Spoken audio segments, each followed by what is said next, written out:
ಒಬ್ಬನನ್ನ ಕಂಡೆ ಭಾರತದ ಸಂಸ್ಕೃತಿ ಆಚಾರ ವಿಚಾರ ಪ್ರಪಂಚದಲ್ಲಿ ಹೇಗಿದೆ, ನಮ್ಮ ದೇಶದಲ್ಲಿ ಒಳ್ಳೆಯ ಕೆಲಸವನ್ನ ಪ್ರೇರಣೆ ಕೊಡುವ ಕೆಲಸವನ್ನ ಯಾರು ಮಾಡ್ತಿದ್ದಾರೆ ಅದನ್ನ ಇಡೀ ದೇಶವಾಸಿಗಳಿಗೆ ತಿಳಿಸುವಂತ ಒಂದು ದೊಡ್ಡ ಪ್ರಯತ್ನವನ್ನ ಪ್ರಧಾನಿಯವರು ಮನ್ ಕಿ ಬಾತ್ ಮೂಲಕ ಮಾಡ್ತಾ ಇದ್ದಾರೆ.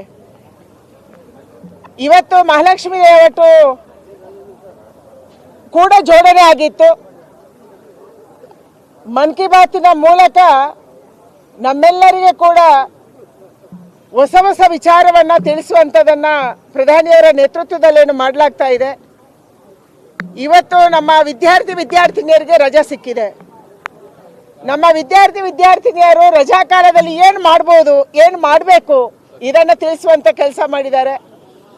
ಅದರ ಜೊತೆಗೆ ಇವತ್ತು ಬೇಸಿಗೆ ಸಂದರ್ಭದಲ್ಲಿ ಪ್ರಾಣಿ ಪಶು ಪಕ್ಷಿಗಳಿಗೆ ಕೂಡ ನೀವು ನೀರಿಟ್ರೆ ಅದು ಬದುಕಿಕೊಳ್ತವೆ ಅನ್ನುವಂಥ ಸಂದೇಶವನ್ನು ಅವರು ಕೊಟ್ಟಿದ್ದಾರೆ. ಹೊಸ ಹೊಸ ವಿಚಾರವನ್ನ ನಮ್ಮ ಜನರಿಗೆ ಹಾಕಿ ಅದರಿಂದ ಪ್ರೇರಣೆ ಪಡೆದು ಹಲವಾರು ಜನ ಮಾಡ್ತಿದ್ದಾರೆ. ಅದಕ್ಕೆ ಗೋಪಾಲಯ್ಯನವರು ನಮ್ಮ ಮುಂದೆ ಉದಾಹರಣೆ. ಹಿಂದೆ ನಡೆದಂತ ಮನ್ ಕಿ ಬಾತ್ ಅನ್ನು ಅವರು ಕೇಳಿಸ್ಕೊಂಡ್ರು. ಕ್ಷಯಮುಕ್ತ ಭಾರತವನ್ನ ಮಾಡಬೇಕು ಅನ್ನುವಂಥ ಪ್ರಧಾನಿ ಕರೆಗೆ ಹೋಗೊಟ್ಟು ಇವತ್ತು ಮಹಾಲಕ್ಷ್ಮಿ ಲೇಔಟ್ ಅಲ್ಲಿ ಸುಮಾರು 700 ಜನರನ್ನ ಕ್ಷಯ ಪೀಡಿತರನ್ನ ಕ್ಷಯ ಮುಕ್ತರನ್ನಾಗಿ ಅವ್ರು ಮಾಡಿದ್ದಾರೆ.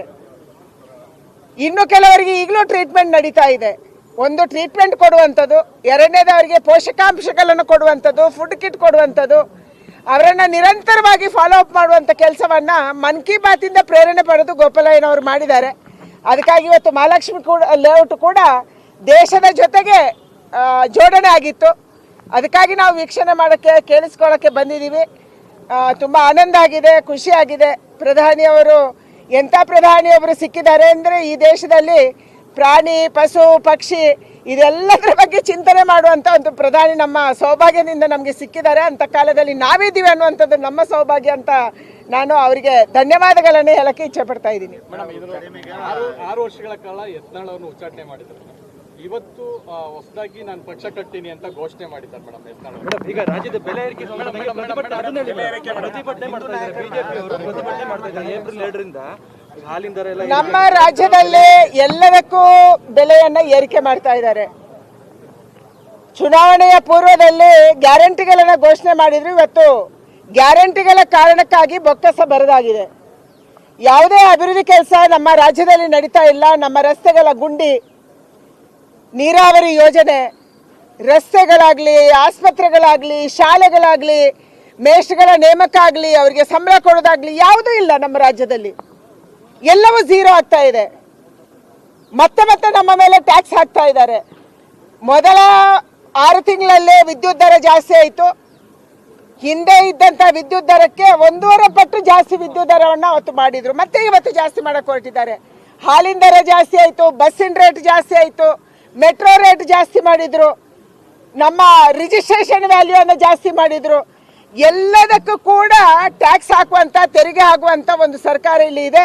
ಅಂದ್ರೆ ಸರ್ಕಾರದಲ್ಲಿ ದುಡ್ಡಿಲ್ಲ, ಇರುವ ದುಡ್ಡನ್ನ ಭ್ರಷ್ಟಾಚಾರ ಮಾಡು, ಇಲ್ಲ ಗ್ಯಾರಂಟಿಗಳಿಗೆ ಕೊಡು. ಇವತ್ತು ಜನ ಹೇಳ್ತಿದ್ದಾರೆ ನಮಗೆ ಗ್ಯಾರಂಟಿ ಬೇಕಾಗಿಲ್ಲ, ದಯಮಾಡಿ ನಮ್ಮನ್ನು ಬಿಟ್ಬಿಡಿ ಅನ್ನುವಂಥದ್ದನ್ನು ಪ್ರಾರ್ಥನೆ ಮಾಡುವ ಮಟ್ಟಿಗೆ ನಮ್ಮ ರಾಜ್ಯ ಬಂದಿದೆ. ಅಂತಂದ್ರೆ ನಮ್ಮ ರಾಜ್ಯವನ್ನ ಫೈನಾನ್ಷಿಯಲಿ ಅಧೋಗತಿಗೆ ತಗೊಂಡೋಗುವಂಥ ಕೆಲಸವನ್ನು ಈ ಸರ್ಕಾರ ಮಾಡ್ತಾ ಇದೆ. ಒಂದು ಕಡೆ ಕುರ್ಚಿಯ ಗುದ್ದಾಟ, ಒಬ್ಬರು ಹೋಗಿ ಜಿಲ್ಲೆಗಳಲ್ಲಿ ರಿವ್ಯೂ ಮೀಟಿಂಗ್ ಮಾಡ್ತಾ ಇಲ್ಲ. ಯಾವ ಮಂತ್ರಿ ರಿವ್ಯೂ ಮೀಟಿಂಗ್ ಮಾಡ್ತಿದ್ದಾರೆ? ಮುಖ್ಯಮಂತ್ರಿ ಯಾವ ಜಿಲ್ಲೆಗೆ ಹೋಗಿ ರಿವ್ಯೂ ಮೀಟಿಂಗ್ ಮಾಡ್ತಿದ್ದಾರೆ? ಒಂದೇ ಒಂದು ರಿವ್ಯೂ ಮೀಟಿಂಗ್ ಆಗ್ತಾ ಇಲ್ಲ. ಜನರ ಕಷ್ಟ ಏನು ಅಂತ ಕೇಳ್ತಾ ಇಲ್ಲ. ಈಗಲೇ ನಾವು ಏಪ್ರಿಲ್ನ ಮಾರ್ಚಿನ ಕೊನೆಯಲ್ಲಿದ್ದೀವಿ. ಕುಡಿಯೋ ನೀರಿಗೆ ಹಾಹಾಕಾರ ಎದ್ದಿದೆ. ಇದನ್ನು ಯಾರು ಕೇಳೋರಿಲ್ಲ. ಇಂಥ ಒಂದು ಕೆಟ್ಟ ಸರ್ಕಾರ, ದುರಾಡಳಿತ ಸರ್ಕಾರ, ಭ್ರಷ್ಟಾಚಾರ ಸರ್ಕಾರ ಇವತ್ತು ಜನರನ್ನ ಪೂರ್ತಿಯಾಗಿ ಲೂಟಿ ಮಾಡ್ತಾ ಇರುವಂತ ಸರ್ಕಾರ ಕರ್ನಾಟಕದಲ್ಲಿ ಇದೆ. ಇದರ ವಿರುದ್ಧ ನಾವು ಹೋರಾಟ ಮಾಡ್ತೀವಿ ಮತ್ತು ಜೋರಾಗಿ ಹೋರಾಟ ಮಾಡ್ತೀವಿ. ಸರ್ಕಾರದ ಕಣ್ಣು ತೆರಿಬೇಕು. ಸರ್ಕಾರದ ಕಿವುಡಾಗಿದೆ, ಇವತ್ತು ಕಣ್ಣು ಮುಚ್ಕೊಂಡಿದೆ, ಕಿವುಡು ಆಗಿದೆ. ಅದಕ್ಕೆ ಅದನ್ನ ಕಿವುಡುತನವನ್ನ ಸರಿಯಾಗಿ ಕೇಳಿಸುವಂತ ಡಾಕ್ಟರ್ ಕೆಲಸವನ್ನ ನಾವು ಮಾಡೋರಿದ್ದೀವಿ. ಇದರಲ್ಲಿ ಏನು ಕುತೂಹಲ ಇಲ್ಲ. ಅಲ್ಲಿ ಶಿಲಾನ್ಯಾಸದ ಕಾರ್ಯಕ್ರಮ ಇದೆ. ಆ ಶಿಲಾನ್ಯಾಸದ ಕಾರ್ಯಕ್ರಮದಲ್ಲಿ ಭಾಗವಹಿಸಕ್ಕೆ ಹೋಗಿದ್ದಾರೆ. ಯುಗಾದಿ ಇದೆ. RSSಗೆ ಯುಗಾದಿ ಅಂದ್ರೆ ಒಂದು ವಿಶೇಷವಾದಂತ ಪರ್ವ. ಅದಕ್ಕಾಗಿ ಯುಗಾದಿಯಲ್ಲಿ ಭಾಗವಹಿಸುವುದು ಮತ್ತು ಕಾರ್ಯಕ್ರಮದಲ್ಲಿ ಭಾಗವಹಿಸುವುದಕ್ಕಾಗಿ ಮೋದಿಯವರು ಹೋಗಿದ್ದಾರೆ. ಮೋದಿ ಒರಿಜಿನಲಿ RSS ಅವರು ಒಬ್ಬ ಪ್ರಚಾರಕರಾಗಿ ಅವರು ಭಾರತೀಯ ಜನತಾ ಪಾರ್ಟಿಯ ಜವಾಬ್ದಾರಿಯನ್ನು ತಗೊಂಡ್ರು. ಇವತ್ತು ದೇಶದ ಪ್ರಧಾನಿಯಾಗಿದ್ದಾರೆ. ಅದಕ್ಕಾಗಿ ಒಬ್ಬ ಸಾಮಾನ್ಯ ಸಂಘದ ಕಾರ್ಯಕರ್ತನಾಗಿ ಅವರು ನಾಗಪುರಕ್ಕೆ ಹೋಗಿದ್ದಾರೆ. ನಮಗೆಲ್ಲರಿಗೂ ಆನಂದ ಆಗಿದೆ.